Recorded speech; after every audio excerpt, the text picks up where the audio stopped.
Okay, everybody wave hello. Here we go. Dance with me. Charles, you can't sit still. Not possible.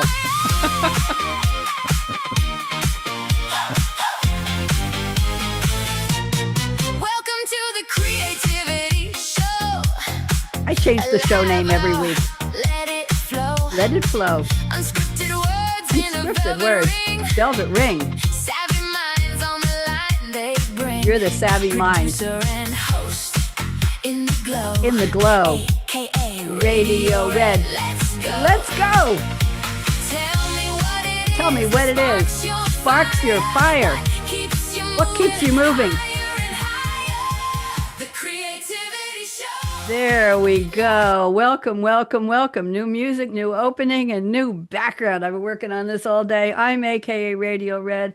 And where else would I be on a Monday at 5:03 p.m. Eastern Time, right here hosting the Creativity Show. It used to be Read My Lips, then it was Creativity Show, then it was the Creativity Spark Show, and today it's the Creative People Roundtable. And the reason I put the word people in the title is because we're all real. There are no avatars allowed on this show. Charles, I just wanted you to know I tested and you are a real person. We've got interesting people from all around the world here. I'm delighted to have all of you. I met Charles at the recent National Publicity Summit. I attend it 3 times a year. Marcel Vo. Marcel, I've known you for years. I met you at the summit. I've seen you in other places. You're coming on my technology show soon. And Jan, I met you through social media, which was lovely. And you said, I got to get on this woman's show. And all of a sudden I invited you, and here you are, and you're going to be on a video trailer show with me soon on my technology show as well. So Charles, you never know, you could get invited back for something else. It's hard to say. So what I'd like to do is officially start the show, and let's see where we are. Today happens to be August 3rd, so it's the first Monday of August, and I want to tell you all that Tom Brady, the football star, quarterback, 5-time MVP, is 49 years old today. If anybody is a fan of Tom Brady, you have to send him a birthday card or a greeting or something like that. And Tony Bennett, who left us a couple of years ago, the singer, was born today in 1926. That's all I'm going to tell you. But this is very important news. Today is Mustard Day. I just want you all to know, and I want you to know that mustard was not born yellow. Jan, it gets its yellow color from turmeric, which has an R in the middle of it, which I thought it was turmeric. And did you know also that the Egyptians put mustard seeds in the tombs with their, I don't know whether they were mummies yet or not, for the afterlife? It was supposed to be something very important. And there's a National Mustard Museum in Wisconsin. Charles, I'm sure that's going to be something you're going to want to visit Oh, yeah. on your holiday. So now I can officially, now we've done that. Now I can officially start the show. So here we go. Welcome to the Creative People Roundtable, where unforgettable stories take flight. AKA Radio Red and her Scarlett Mic is live streaming. Bright. The mapping of creativity is our spotlight today. That's in honor of the 3 of you. Curiosity, courage, and resilience are marking the way. Wave when I call your name, Charles Grimes. There you go. Marcel, am I pronouncing it correctly, Vogely? Is that right? As usual. As you thank you, dear. Want to make sure. And Jan Burl, there's beautiful Jan, join me to share how creativity has shaped their journeys with purpose and with care. Hear their bold ideas, our cool conversations, and inspiration that's real, and discover what your own creativity may happen to reveal. And now I have a gift for each of you, and Charles, you're up first, and I hope you enjoy this. Born near Liverpool, where music first stirred his soul, Charles's artist mum inspired beauty while life's twists shaped his role. Real estate was never where his heart was meant to stay, yet fate kept opening unexpected doors along the way. A broken truck in India changed everything to come. Soon Hong Kong called. Charles, with broadcasting, his life heard a different drum. Oh, I have my drumsticks here. Let's see. All right, we got that. That's about as good as it's going to go before I break something here. A different drum. From classical guitar to radio's welcoming embrace, Charles discovered purpose shines when passion finds its place. Embracing psychology and leadership, he's helped great teams succeed, showing change begins with people and listening to what they need. Now author, singer, traveler, with creativity as his guide, Charles proves the finest journeys Start by trusting what's inside. Charles, I hope you like that. That was very beautiful. Thank you. You're very Yes. welcome. It sounds as if I've had a great life. Well, for purposes of this show, you have, dear. So just Yes. just deal with it, okay? Marcel, Marcel is next. Some people ask me if they can have that for their never mind obituary. Okay, here we go. Raised near Rotterdam, where borders shaped his view, between Dutch and Belgian worlds, Marcel found perspectives anew. While others studied textbooks, he studied the soul, discovering it was people, not pages, that made him feel whole. From bakers' ovens to theater, each path revealed its art as Marcel followed curiosity more than any written chart. Life's greatest challenges became the questions that he would face, searching for deeper stories that were hiding in each space. Now penning as Mafrivo, his poetry dares to explore, inviting quiet self-reflection and always finding something more. Marcel reminds us that every ending can become a brand new, fresh start when we're willing to read the language of the mind and the language of the heart. Marcel, I hope you like that. Radio Red, I'm touched. I'm Thank you glad. so much. You're welcome. And Jan, here's one for you. Born in Kingston, New York. I told you this is a global group. Born in Kingston, New York, where each new adventure called her name. Jan, Jan. Jan embraced life's winding roads, discovering no two were ever the same. An alto vocalist, trumpeter, journalist, writing stories yet untold. Her boundless curiosity opened doors to new adventures bold. From farms and farmers' markets to steering an 18-wheeler's wheel, Jan followed every pathway that let her spirit feel. An old campfire, a weathered book, one mentor, kind and wise, awakened her poetry's quiet voice between Adirondack skies, beneath skies. Now best-selling novelist and children's author, her imagination is free to soar from Tippy's playful tales to romantic Scottish The Mirror. Jan keeps us wanting more. She reminds us every life can blossom, chapter after chapter anew, when curiosity leads the journey and true creativity carries you through. Jan, I hope you like that. Love it, Bonnie. It's beautiful. Radio Red. There you go. Yeah, I have to keep my persona straight here. I'm red today. There you go. Here's a closing. Show's over, kids. So I've done all the work now. So gather around where the cool kids and the cool vibes sway as we map wonderful creativity today. AKA Radio Red's energy lights the way. We hope to inspire you to live large, love life, and play. Okay, kids, how'd I do? What do you think? Gonna let me stay? Oh, Charles? Yeah. You yeah, gonna- yeah, wonderful. Yeah, Okay. yep. Okay. Thumbs up.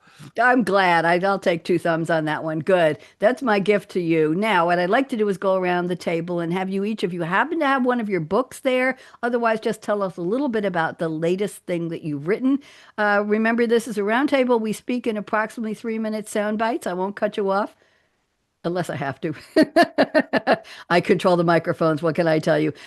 So I'm going to start with you, Charles Grimes. I'm so happy to meet you, and I'm going to put you on speaker view. So you're the only one everybody's going to see. So why don't you tell us a little more about what you've been up to, and welcome. Well, yeah. Good evening, Red. That's lovely. Good evening from where in my time. It's 10 o'clock here. Yeah. Well, I've you asked for the book. Well, there it is, and it's obviously there's a big version on the behind. And it's a collection of essays I wrote a little while ago, and because I really combine 2 things. One is from work. I really have always loved leadership. I've always been fascinated with how some people can affect groups. But my real thing is music. And it's more, sometimes people say, well, it's far more than an interest or even a passion. It's just who I am. It really is. If you cut me, you'd see, music pouring out. I always have music, for example, in my head. Going round, and so I've sung at a very high level for ever since I was a little boy. So for the last 60 years, I've sung at a professional level. And I saw quite a long time ago a real connection between leadership. If you want to think about leadership, and I think the best model is looking at orchestras or orchestras and conductors, or choirs and conductors. And I think there is so much that we can learn. And it's not just in our workplaces. Of course, that's the most obvious place when we think of leadership, but it could be in our community. It could be in our home life, just as equally. And there are, as I said, many things that we can learn. The most obvious one being listening, because that's what musicians do. Just like artists are outstanding at seeing what most people don't see. Musicians are wonderful at hearing what most people don't hear. Well, most people hear, but there's a distinction between hearing, of course, and listening. Charles, I'm listening and I'm enjoying this, but I want to know a little bit more about you. I want to know about the leadership, and the music is a great lesson. You're drawing the lines, the connection so beautifully. And by the way, I love your listening to your voice. We want a little bit more about you. So when did you start writing? When did leadership, just briefly, because we need to move on, Sure. but when did leadership become something that was a theme for you? When did it dawn on you? I'd sung with many great conductors, world famous conductors, but it was one particular example when the good conductor came along to a rehearsal, and the first half of the rehearsal, where he wasn't there, we were dreadful, and then we had a coffee break, and then he came along, and he started, and there was almost no words. It's just good evening, ladies and gentlemen. Can we go from Act 1, Scene 3? And then suddenly he was there. And I can still feel, I mean, this is almost 30 years ago, like a lightning bolt, the energy that he gave. And an hour later, we were just singing like a choir possessed. And on the way home, I was thinking, what just happened? Because we went from being really poor to being fabulous. And the only difference was him. And so I just wanted to find out. So try and understand leadership. Yeah. Very interesting. And your example is wonderful, because sometimes it's that one person who says something, who enters a room, who stands on a stage or on a chair, or just walks in a door, and the temperature in the room changes because of a charisma, because of a persona, because of a strength, because of a message, or because of perhaps it's just that innate sense of leadership. They just change. They impact you. You walk in and you hear them, you see them, and you say, aha, something just happened. Beautifully put. Thank you very much, Charles. Very, very Thank interesting. you. Let's go around the table. Marcel, I haven't seen you in a while, and you're going to be on another show with me coming up soon. I'm delighted to see you. And I love that orange turtleneck. I really do. I think I told you to wear it, and thank you very much. If I didn't, I should have, and I'm glad you did. Okay, I'm putting you on speaker view. And what I'd like, Marcel, is you please just tell us a little bit what you've up to, and why don't you introduce Marcel Vo? Go ahead. There we go. Thank you, Radio Red. Well, for the invitation, first and for all, and also for the room to speak. I come with words that do not still. They do not sit still. Those are words with appeal, and with pulse, with something hidden at the core. And that's actually like an orange. Maybe that matters most is not the surface, but what waits beneath it. And orange is exactly what comes back in the book I represent.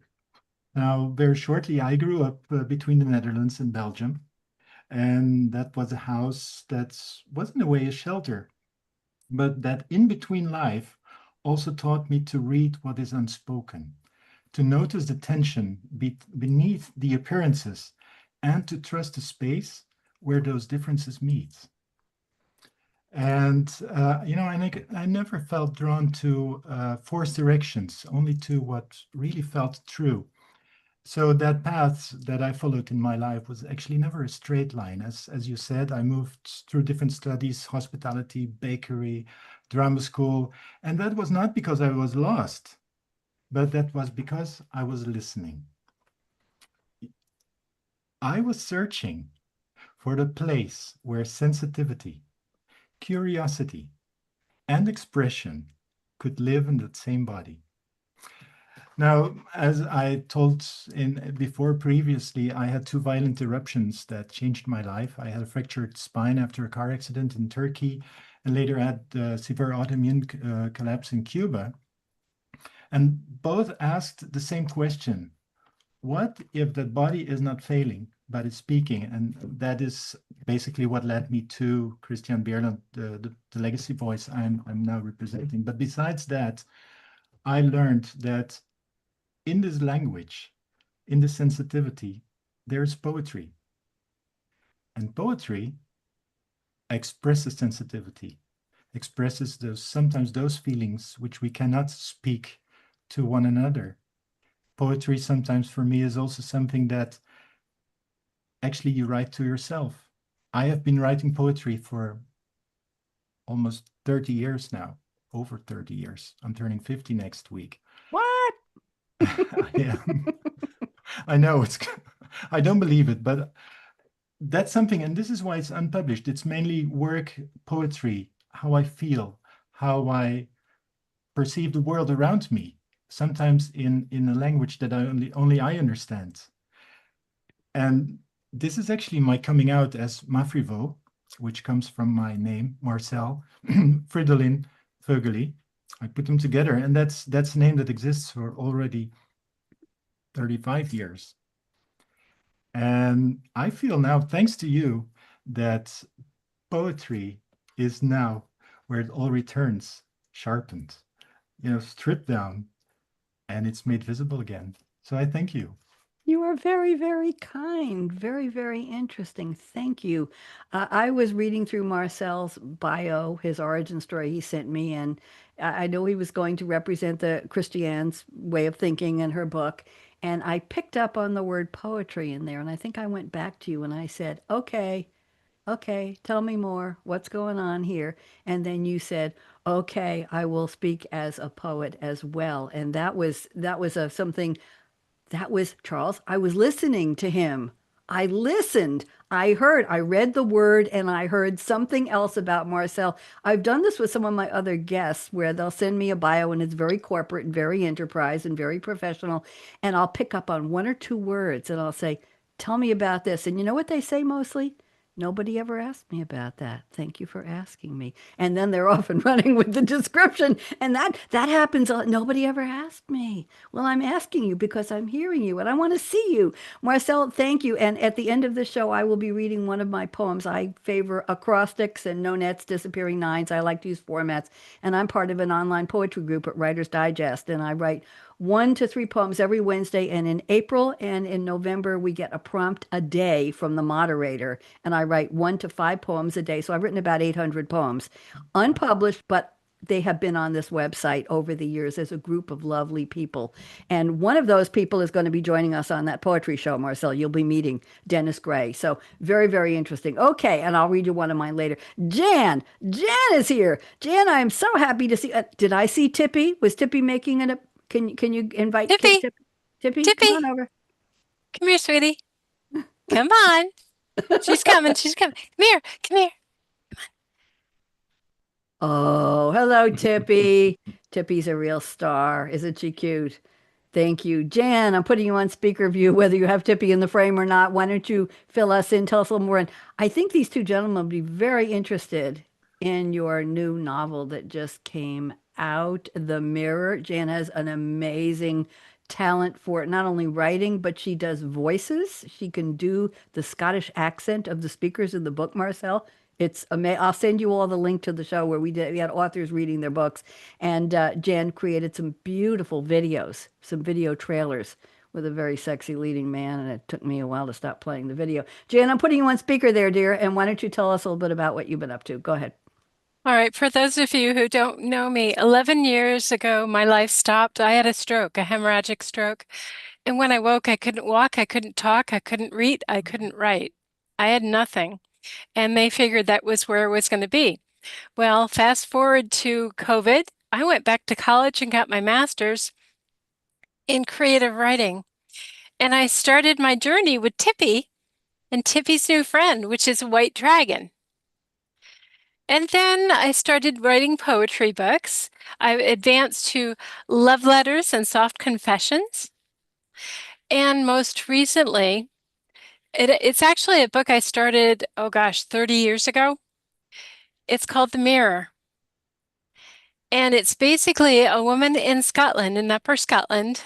She finds an old tower house that is falling apart, but there's this one room that is in one piece. And it has this amazingly beautiful, ornate, golden framed mirror.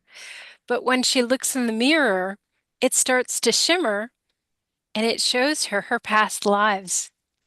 So, all through this book, she gets flashbacks to all of these lives that she has lived. And there is always this alter ego that she's finding, her nemesis, I guess, her love affair guy and girl. And he's always showing up. He even is, they do switch. Sometimes she's a male, sometimes she's a female.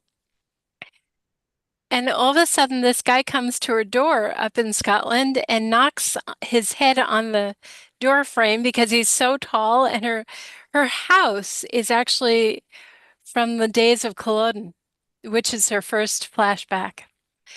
And when he looks up, she recognizes him as a soul she's been traveling through time with.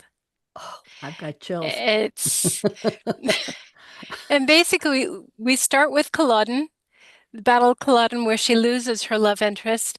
We go back to Wales and to Ireland and into Druid lands and we go to France, gotta have France. And it goes all the way back to China, back about 1500 before Christ, BC. All these stories. And also she's collecting stories from locals in her area of past histories. And in this second book, there's a total of 3 or 4 books, I'm not sure what yet. She goes on a cruise down in the Mediterranean on this sailing ship.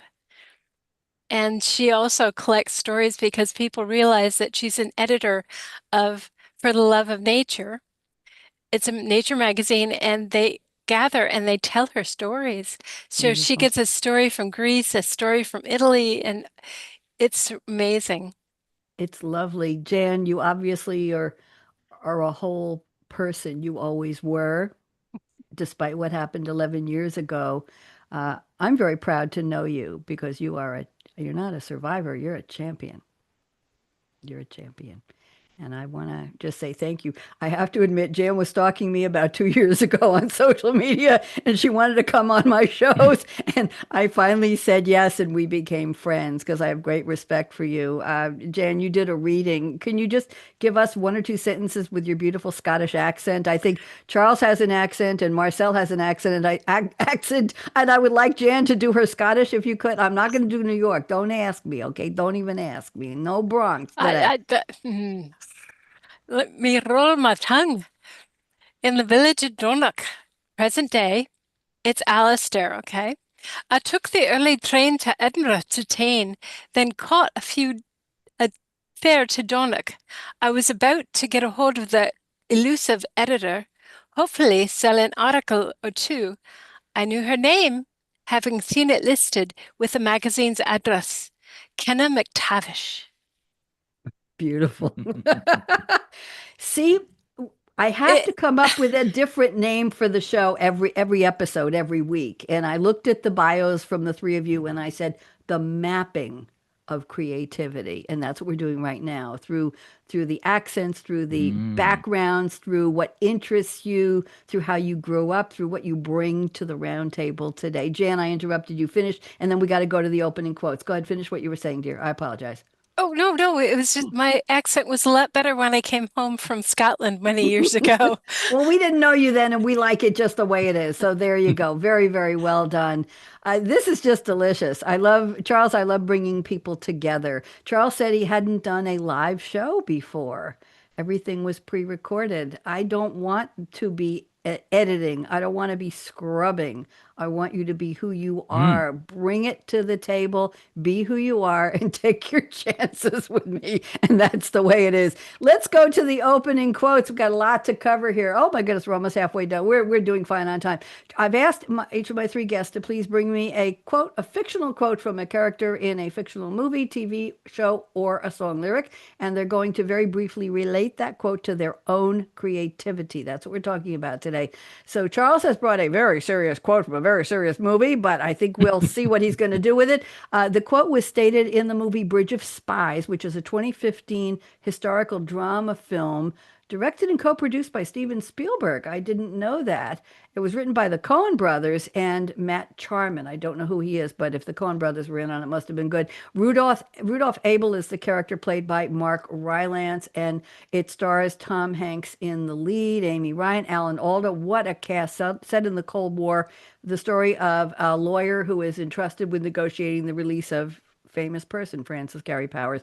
We're going to leave the rest on the table here, but interestingly enough, it grossed $165 million worldwide on a $40 million budget. Wouldn't that have been a nice show to invest in? Yes, it would have.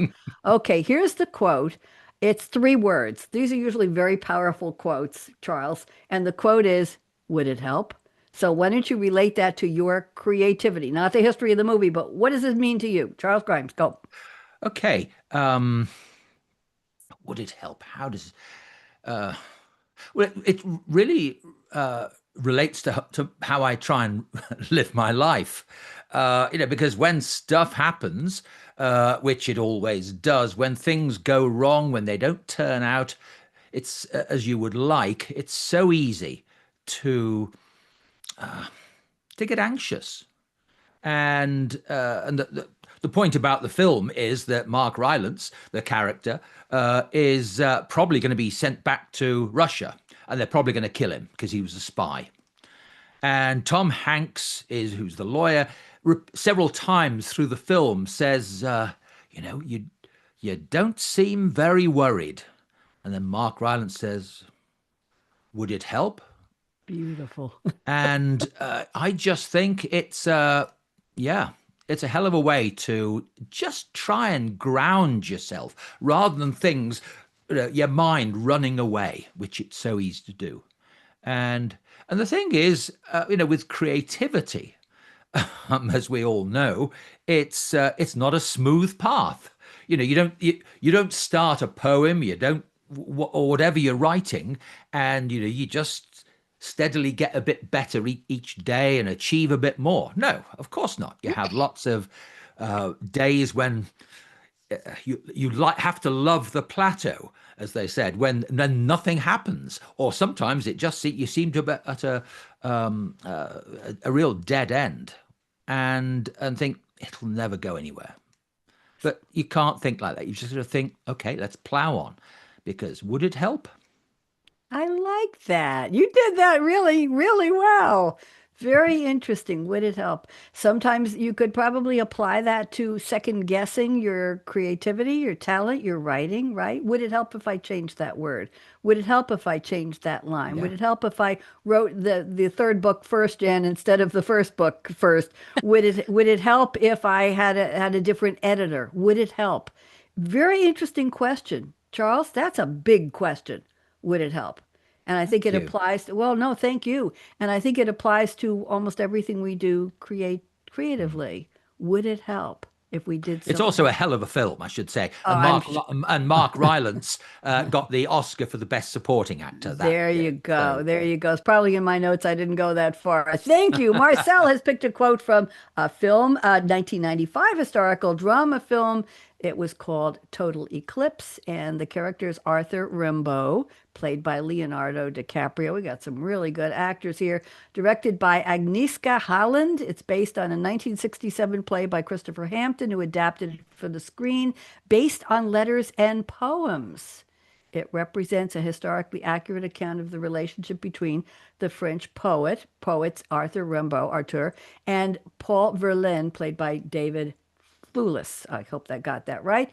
Let's see now. Okay, I'm not going to go through the whole discussion here, but I would like to read the quote and see what Marcel's going to do with it regarding his creativity. A long, immense, and reasoned derangement of all the senses. Oh, that's a fragment coming from somewhere. Okay, Marcel, you're up. What does this have to do with creativity? Go ahead. Charles can't wait to hear this. I can see he's thinking, this is going to be a good one. Jan says, yeah, I know it's going to be good. Go ahead, Marcel. What are you going to do with this? Actually, when in 1996, I went for the first time to Los Angeles, and I met with a screenwriter, poet, American, DJ Carlisle, who was involved in a project of retranslating Rimbaud's work. He was working at a Borders music store. I don't know if they still exist. And I met with him. And actually, I was surprised at that moment to meet with an American at the West Coast who knew about the River Meuse here in Belgium, France, who could name some names in Belgium and France, Charleville-Mézières. And as we connected, I started understanding his passion about Rimbaud. And I heard about Rimbaud, but I didn't met with his poetry at that time. So basically, I learned about poetry by Rimbaud. Now, he introduced me to the film Eclipse Totale, as he was saying, Total Eclipse. And actually, the story went on that he visited me in Belgium, and we went to Charleville-Mézières. And the story is we met up with another author, translator, Bertrand Mathieu, who was an American who made a translation of Rimbaud's poets back in the 60s, who was living in Charleville-Mézières, and who was married to the great-granddaughter of the landlord where Arthur Rimbaud lived.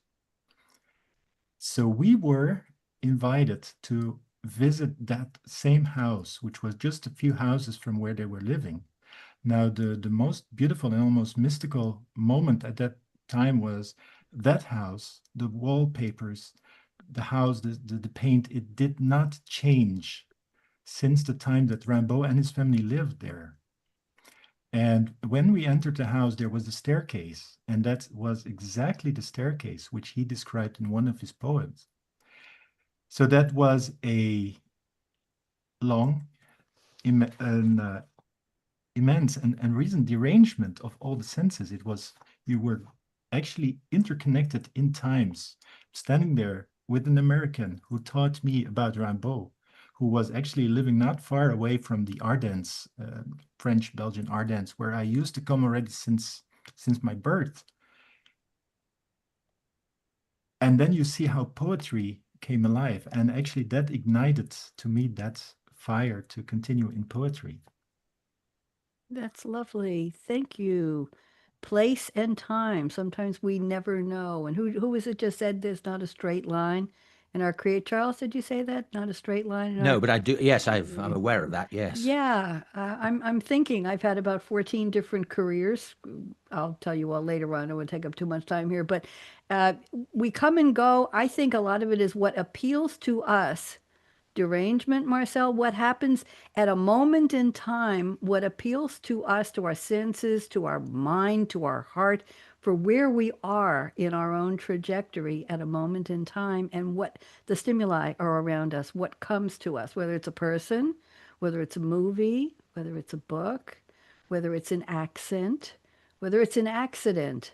Things just grab us sometimes. I've walked in a room and looked at a person I've never known and said, I'm going to have a relationship or I'm going to have a friendship with that person. I just felt a vibe and I had no idea why, and it turned out that way.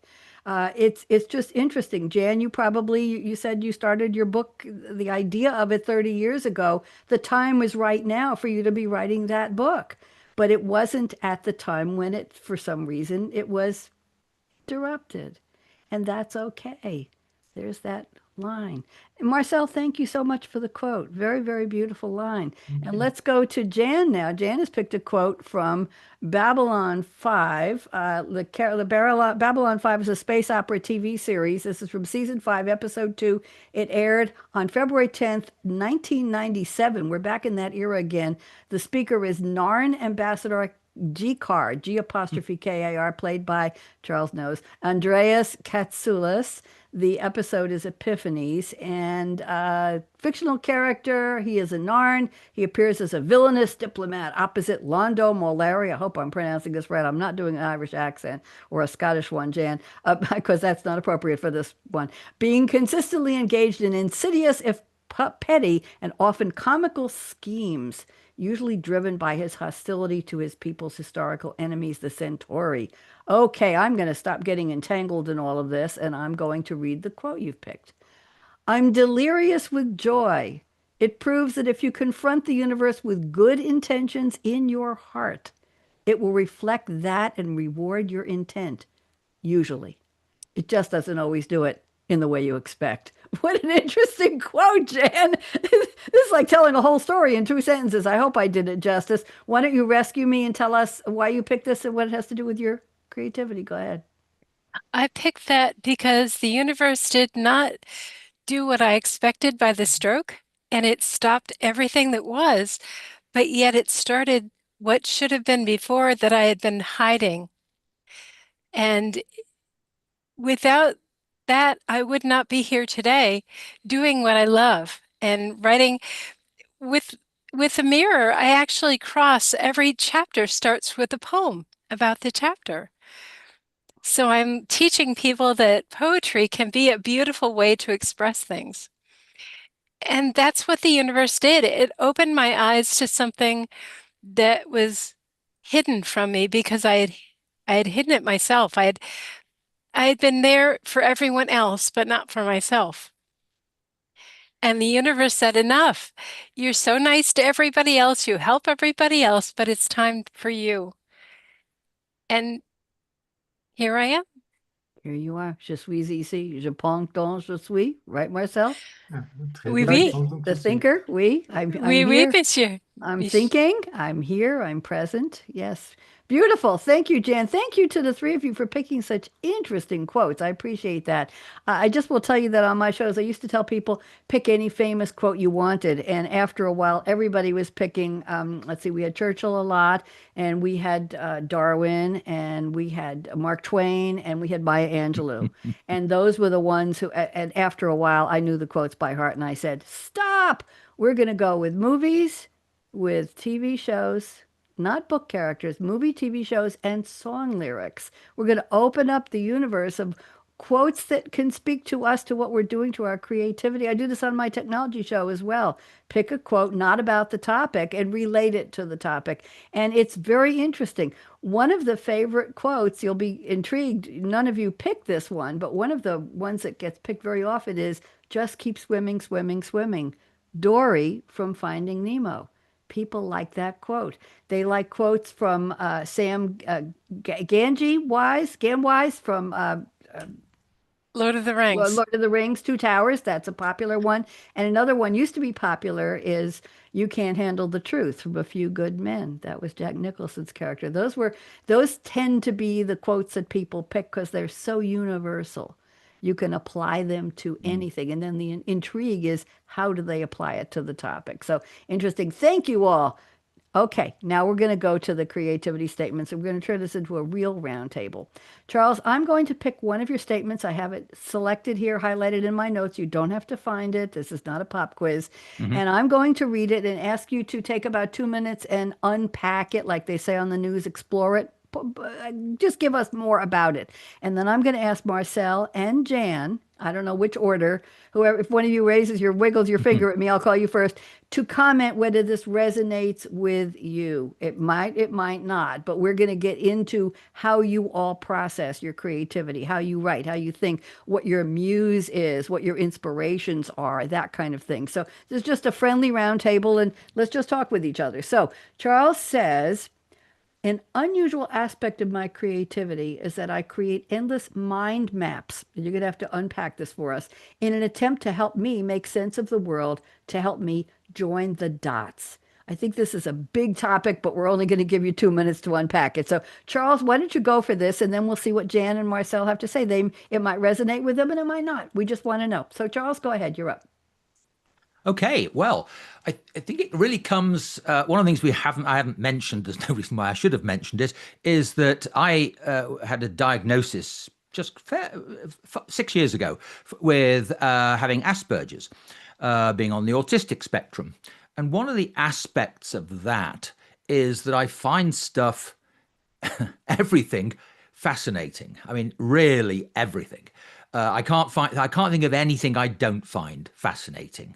I mean, okay, with sport, maybe not every sport, but I find sport, science, and it just means that I've got endless, bits of data floating around my head, and I'm constantly trying to put them together into some sort of whole, and that's really been the whole purpose. I mean, you talked about maps earlier on, and yeah, that's what I love doing, is trying to have a map of things. And I have a number of books that I will probably never get round to writing, but where I'm trying to synthesize all these different elements. How can I, whether it's physics and biology and chemistry, and how can I relate that to music and painting and literature,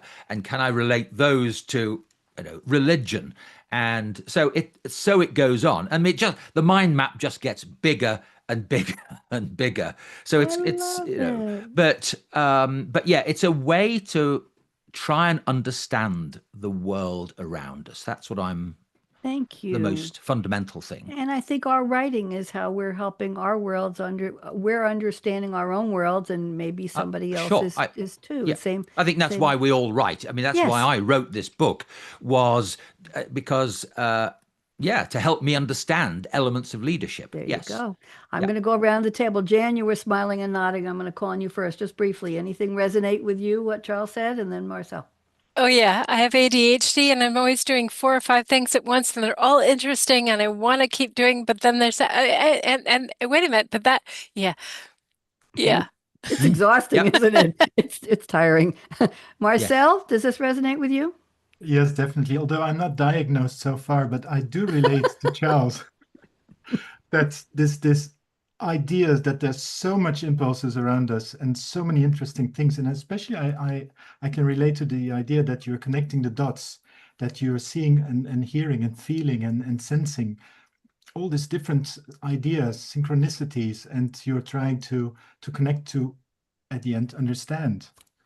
So Thank I you. definitely I really understand that. Thank you, Charles. Good opening for this. And I Yeah, go tend ahead. to, very briefly, I tend to join these dots in an unorthodox way. That's in the I understand. non-traditional way. And Yes, I that's your understand charm. that. That's your Yeah. charm. Okay, I'm going to move on. Marcel, I've statement number 2 from you. This is interesting. We're talking time and place here. You say, I do my best work in the quiet edges of the day, early mornings, late nights, where focus deepens and ideas take shape. I create to reveal what lies beneath the surface, drawing from real conversations, unresolved tensions, and the subtle patterns of human behavior. I think that was a poem, Marcel. Okay, so let's talk about the edges, the early mornings and the late nights. Is this, what do you do? Pick up a pen, a keyboard, a dictation program in early morning and late? What do you do at these edges? We'd like to know a little bit about your process. Marcel? Well, it's the silence. Ah, talk to me. Tell me. Silence is a wonderful beginning. Actually, if you look at it binary, you have 0 and you have 1. And most people say 0 is nothing. But in fact, 0 is the beginning and 1 is the manifestation. And in this case, 0 is the silence. And in silence, ideas come, thoughts come, patterns, the dots that you're connecting. And in that silence, I find mostly early in the mornings or late at night, when the whole world becomes quiet, it's at that moment that the creativity starts, the thoughts, and then the fingers move, grab the pencil or the pen and start writing. And that's the manifestation of the thoughts, the poetry, the ideas. And sometimes they're just words, which are just laying there, ripening like a good wine. And you're just looking at it a few days later and you don't understand anything which you have written down. You put it aside. And a month later, you come back to those words and you say, aha, that's what I meant at that moment. And that's creativity. It's lovely. What a lovely thought. Jan, you want to comment? And then Charles? Jan, what do you think? Well, I agree with him because, as we'll find out next, I write at night when it's quiet because I can listen to my characters speak to me and I write down what they're telling me. So, yes, in the quiet, you need that time when there's nothing to distract you from everything else. Thank you. Charles, what time of day or night are you Well, I was just inspired? thinking I was thinking that when Marcel was talking about 0 and 1, and that 1 is the manifestation, that it's exactly the same with music. Uh, a music piece, if you're listening to a symphony, it doesn't start. Well, it's always interesting, where does the music start? And it's Right. not with the first note. It's come from something. It's come from that silence just before it. Especially if you're at a live performance. I mean, there's just a time when it is just the right time to play that first note, but the silence before it is part of the performance. Yeah. Interesting. And I relate ones and zeros, Marcel. I'm an early woman in tech. I was a programmer analyst way back in the day when I was key punching my code, and I could write 2,000 lines of code on paper over a weekend, key punch it Monday, and have it in production in a statewide reporting system by 1 o'clock Monday afternoon. I lived code. I loved creating from nothing. It was a blank piece of paper. We need this report. Go put the code, put the syntax, put the words together, whatever the language was, it was COBOL, and put it together and make something happen. And people say programming is all math. That's BS. It's creativity. No two codes are the same. No two programmers are the same. Anyway, I can't get over no code, low code today because I love that life. But that's besides the point. My point, Marcella, and to everybody was I always thought of the quote, do or do not, there is no try from Yoda. Well, to me, a 0 and 1, a 0 is a choice. If you say, I'm not going to do it, I'm checking the 0. You have chosen to not do that, to not take that path, to not do that thing, to not write it, to not say it, to not eat it. And the 1 is, yeah, I'll do it. So the 0 is always, to me, people say, 0, it doesn't mean. It is a choice. It's a binary choice, 0 or 1. There you go. That's how I think of it as mathematically. Thank you very much. Jan, we've used up some of your statements here about you creating the hour of the wolf when you're comfy in bed, when it's dark and your ADHD is sleeping. I love that. You basically said that in another way, but I'm going to go to your creativity number 2. I'm looking, we got about 6 minutes left, but we got plenty of time here. Jan says, book 1 in my series is done. Book 2 is almost fleshed out. Book 3 has more than just bones. This has been happening since its inception. With my stroke brain, this becomes difficult. Here's the kicker here. Having a faulty memory. The characters remind me of what I've forgotten. They are as real to me as you are. This is quite a statement, Jan, about your creativity. The characters remind you. I'm not sure whether Charles is saying, "Oh my goodness gracious, I can't wait to talk about this," or he's praying. I'm not sure. So the hand. I'm sorry, it's not a religious show. Jan, why don't you take 2 minutes and tell us about this? Because I'm looking at the clock now, and then we'll go around the table briefly, and then we'll close. Go ahead, Jan. My stroke brain literally cannot remember things. So I could write something, I can write a chapter and start to look at it again and not remember it, which is great for editing, but it's difficult. So when I move on to the next chapter, that's when it needs to be quiet so I can hear what my characters are saying and thinking, and they literally remind me of everything beforehand. It's magical. I can't explain it other than that. It's just, I am not the writer, I am the recorder. They are the writers for me. I wrote 2 romantic comedy plays about 8 years ago, and I wrote them between 1 and 4 in the morning. I had a full-time job, and I decided to write a play. You've heard this, Dan. And the characters basically told me who they were, what they sounded like, what they looked like, what they ate, how they spoke. They met on a dating site anonymously. They ended up in a cab on their first date and almost didn't make it. And it wrote itself. I was the channel. I was the recorder. And I had some actors on Long Island agreed, some friends who were community actors, community theater. I said, I'll put everything on a teleprompter. You don't need to memorize because they were doing other shows. And we did it twice. I'll send you all the link. It was recorded, and it was just magical hearing the characters, my characters, come to life saying things that basically came from me, reminded me of me and some of my paths and my journeys. And they just spoke. They just came out. I didn't have to say, "Oh, what's he going to say?" What there? Blah, blah, blah, blah, blah. Quick, type faster, type faster. It was quite something. Marcel, quickly, any comments on this? Well, the first thing that pops up to my mind is that the ancient Greeks had a word for them. They had goddesses called the Muses. There you go. We talk about the muses, right? The inspirations. And thank you. Thank you. Charles, anything about Oh, inspiration? many composers talk. I mean, I'm thinking, you can think of Yes. Mozart as it's just coming through. It's through them. They're just, as you said, they're just channels. Yes, I like that. Thank you, Jan. That was very interesting. I'm going to read a couple quotes to you and then one of my poems, and I hope you can all stick around and we'll talk afterwards. Lucy Maud Montgomery was a Canadian novelist who wrote Anne of Green Gables in 1908, and her chapter 19 was titled, and I love this title, A Concert, a Catastrophe, and a Confession. Is that a title or what? Talk about alliteration. But here's the quote I'm going to read to all of you.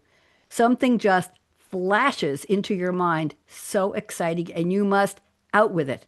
If you stop to think it over, you spoil it all. Interesting, interesting.